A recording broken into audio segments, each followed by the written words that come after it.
به نام خدا عرض ادب و احترام دارم خدمت همراهان عزیزم در چنل تحلیل سهام بورس. امیدوارم حالتون عالی باشه. با تحلیل و بررسی بازار روز شنبه در خدمتتون هستم. امیدوارم براتون مفید باشه و استفاده بکنید.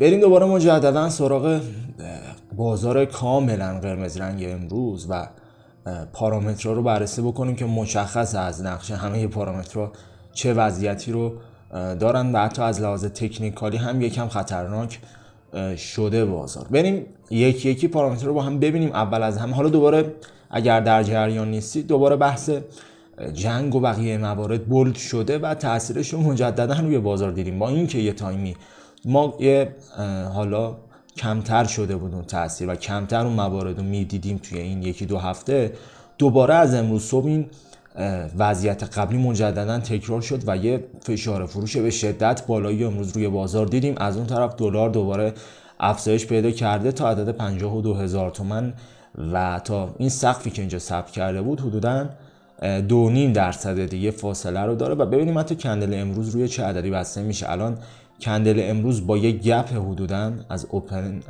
کلوز کندل قبل تا اوپن اینجا با یه گپ 1.2% باز شده و همچنان هم در حال بالا رفتن هست و الان روی عدد 52,250 قرار داره و مجددا از اون طرف به صورت معکوس بازار بورس ما که تقریبا اکثر نمادهای بازار صف فروش بودن، منفی نه صف فروش بودن و میبینید که اوضاع به چه شکل در اومده. تعداد صف فروش ها و صف خرید ها هم مشخصه. میبینید 317 نماد صف فروش داشتیم و 146 نماد هم از این تعداد البته صف فروشی داشتیم که کمتر از حجم مبنا معامله شده. یعنی خب خیلی ها نتونستن نقد بکنن حتی توی همون صف فروش و 12 نماد صف فروش بدون معامله هم داشتیم و 56 نماد هم از مثبت رفتن به صف فروش و توی همون 10 دقیقه ابتدایی 5 دقیقه ابتدایی همون استارت کار و اوپن فشار فروش سنگین ایجاد شد. تا آخر کار هم ادامه دار بود و حتی ما تعادلی هم توی بازار ندیدیم و از اول تا آخر به همین شکل بازار منفی رو تجربه کرد. خیلی از سهم‌ها مجدداً درصد ریزششون رفته بالای 50، یعنی بیشتر از 50 شده.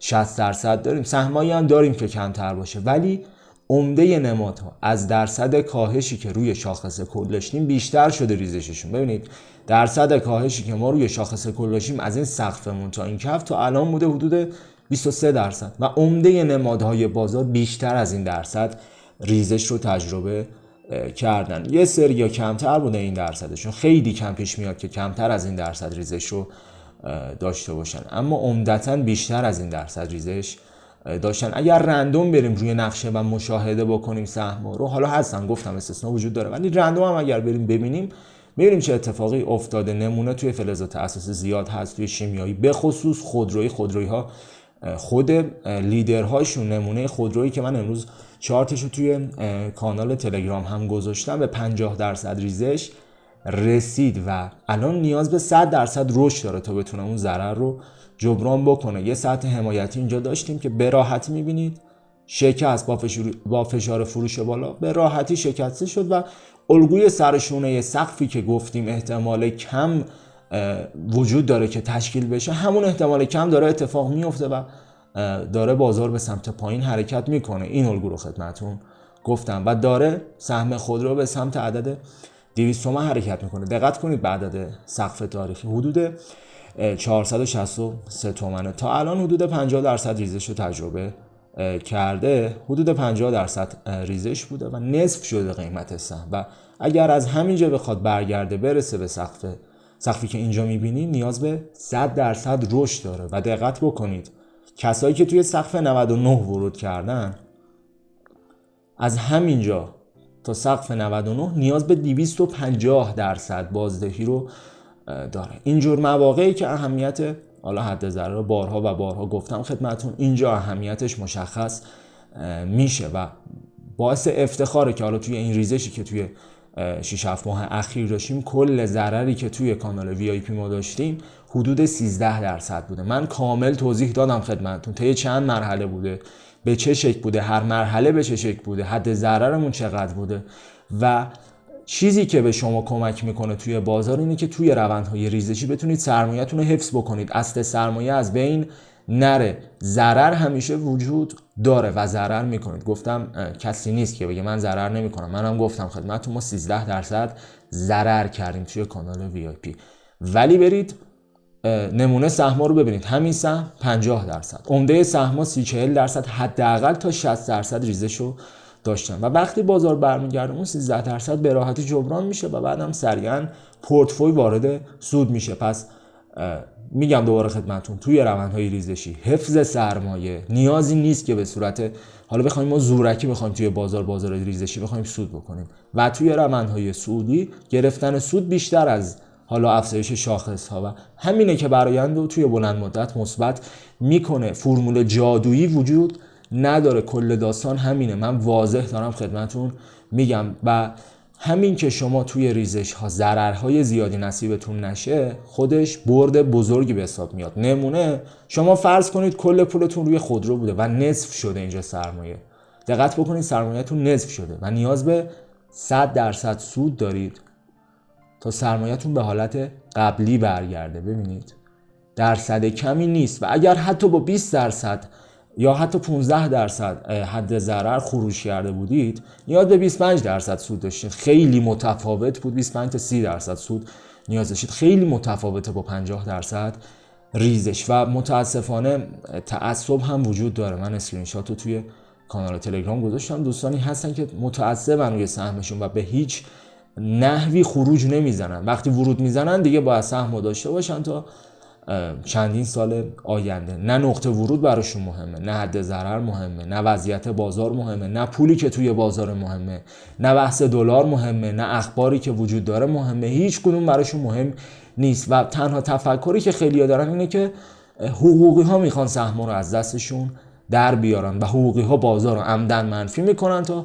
خرید انجام بدن. دوستان این موارد توهمی بیش نیست. سهم همیشه وجود داره. هیچ موقع سهمو به پایان نمیرسه. اینجور صحبتایی که توی کانالا میشه واقعا حقیقت نداره و من سعی دارم میکنم که اینجور تفکرات از بین ببرم چون ضربه مهلک میزنه به سرمایه. دارید میبینید، دارید روی ریزش ها میبینید چه اتفاقی داره میفته. پس حالا یه ویدیو هم من ضبط کردم درباره همین تفکرات، این که من هیچ سهمی رو نمیفروشم و فروش اشتباهه، نمیدونم حقوقی ها میخوان سهم رو از دست ما در بیارن و مثلا نمونه سهم رانتی زیاد شنیده شد. سهم رانتی وجود نداره. یعنی اگر اخبار رانتی وجود داشته باشه به دست من و شما و عموم نمیرسه. پس سرمایه‌تون رو مراقبش باشید و خیلی گول این حرفا رو نخورید. من سعی میکنم واضح صحبت کنم و حالا شما میتونید استفاده بکنید. بعضی از دوستان حالا پیامم داشتیم توی کامنت ها که خیلی از دوستان این تصورات اشتباه رو داشتن و اصلاحش کردن، ولی اگر دارید هنوز اون تصورات رو بهتره که اصلاحش بکنید چون در نهایت ضررش نصیب خودتون میشه. حالا شما چه سود بکنید چه ضرر بکنید 1 ریال نه سودتون میره توی جیب من نه ضررتون از جیب من در میاد. این از حالا بحث شرایط بازار که به چه شکله. سرانه خرید فروش هم مشخصه کاملا. سرانه فروش بالاتر بوده. آخر کار رو میبینیم که فروشنده ببینید 2 برابر قدرت بیشتر رو نسبت به خریدارها داشتن. حدوداً سرانه فروش 42 میلیون تومان بوده، سرانه خرید حدود 22 میلیون تومان. نسبتاً 2 برابر قدرت فروشنده ها بیشتر بوده. روی نقشه هم کاملا واضح و مشخص هستش.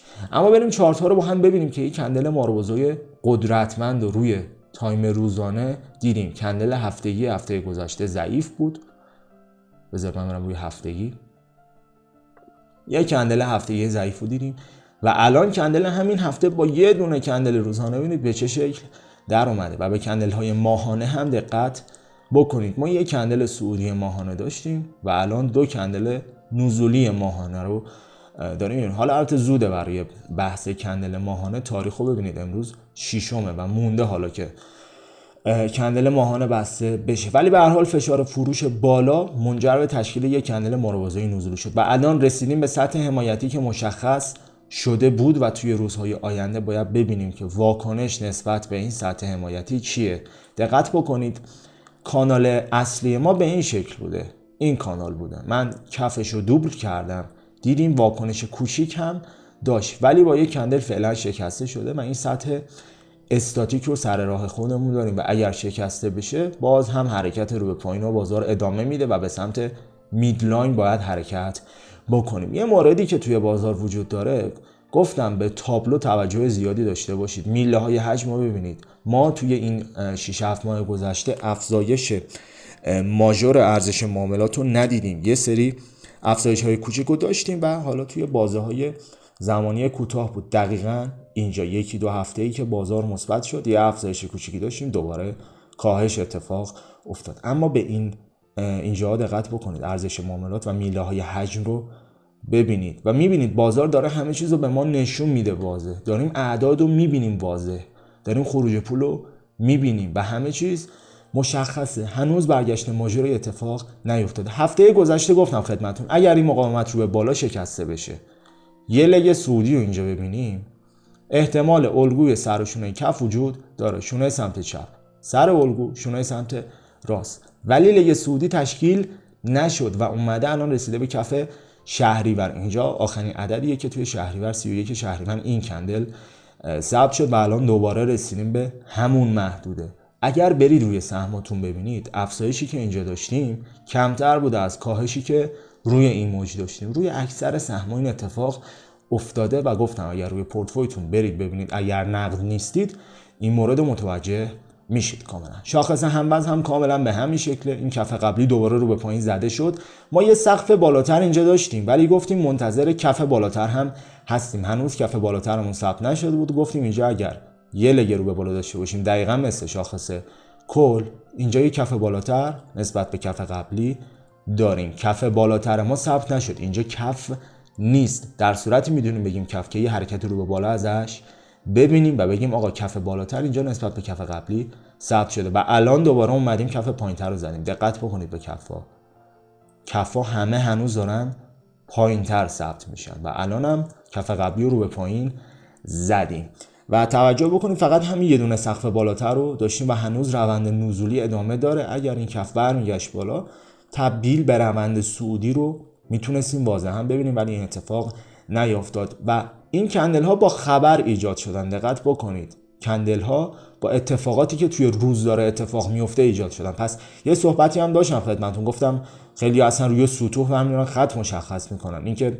بازار میرسه به اینجا، یه پول بک به این میزنه، میره بالا، میرسه به این مقاومت، یه کم میاد پایین. اینجوری بازار کار نمیکنه و هر روز داره واکنش‌های متفاوت و نسبت به اتفاقات روز داره میده. این کندل همین مورد بود و حالا یه کندل نزولی قدرتمند دیدیم با اخبار ثبت شد و از اون طرف دلار هم افزایش داشت. صندوق‌های طلا هم الان مثبت دارن معامله میشن. اما بریم مهمترین بحث بازار رو ببینیم، بحث تابلو که ارزش معاملات امروز به عدد 4105 میلیارد رسیده. ببینید افزایش ارزش معاملات رو نسبت به هفته گذشته الان دیدیم. به میله حجم دقت بکنید، میله حجم رفته بالاتر و به 4000 رسیدیم. اما چرا رفته بالاتر؟ چون فشار فروش بیشتر شده، معاملات بیشتر شده، ارزش معاملات بیشتر شده. پس این افزایش ارزش معاملات نشونه خوبی نیست که بگیم خب افزایش ارزش معاملات رو داشتیم. باید با بقیه پارامترها بررسی بشه و الان میبینیم 1163 میلیارد ما خروج پول رو تجربه کردیم. توی 2 هفته گذشته ما یک روز ورود پول داشتیم، اونم حدود 86 میلیارد ورود پول بود. مقایسه بکنید با خروج پول هایی که توی همین زمان اتفاق افتاده و عددها رو مقایسه بکنید.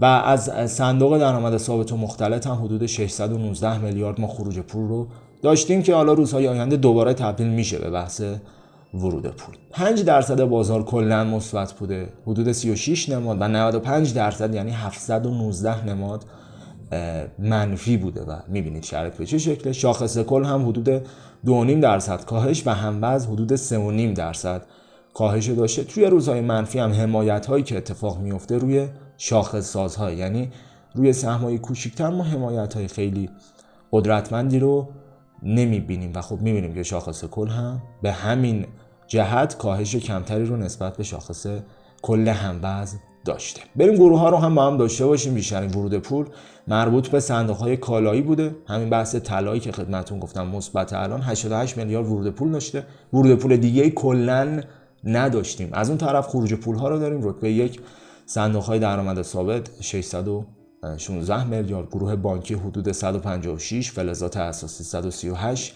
محصولات شیمیایی 106، فرآورده‌های نفتی 104، محصولات غذایی حدود 68 و بقیه خروج پولایی که برآیندش شده عدد نسبتاً زیاد 1163 میلیارد و این جریان خروج پول همچنان از بازار ادامه داره تا اینکه یه برگشت قدرتمند رو ببینیم همراه با بهتر شدن پارامترهای تابلو که هنوز این مورد رو ندیدیم. و باز هم تاکید میکنم توی موج‌های ریزشی از سرمایه‌تون محافظت بکنید. تاکید میکنم ضرر وجود داره توی بازار. هنر معامله‌گر اینه که ضررشو کوچیک نگه داره و سوداشو بزرگ نگه داره. واقعیت بازار همینه. واقعیتی نیست که من بیام بگم من میتونم توی موج‌های ریزشی هم سود بکنم. چنین چیزی واقعیت نداره. اگر هم توی یکی از موج‌ها بتونید سود بکنید، توی موج‌های بعدی شک نکنید که همون سودی که کرده بودید هیچ با سودهای قبلیتون هم از دست میدید و اینو تجربه ثابت کرده. دوستانی که قدیمی تر هستن میدونن این موارد رو و